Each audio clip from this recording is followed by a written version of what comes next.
Hi everyone, I want to show to you how to running a system with antivirus and anti-malware.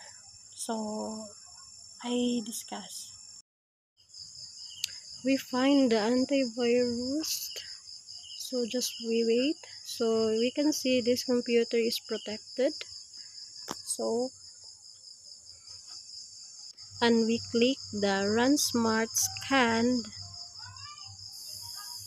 and they scanning the issue in settings. So, the system was counted. So, and now we proceed the next level. The second is the running for malware. So, the system was start counting.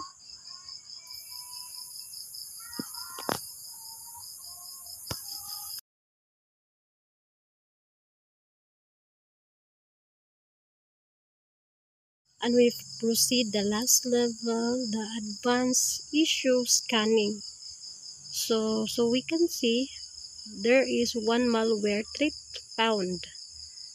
So, we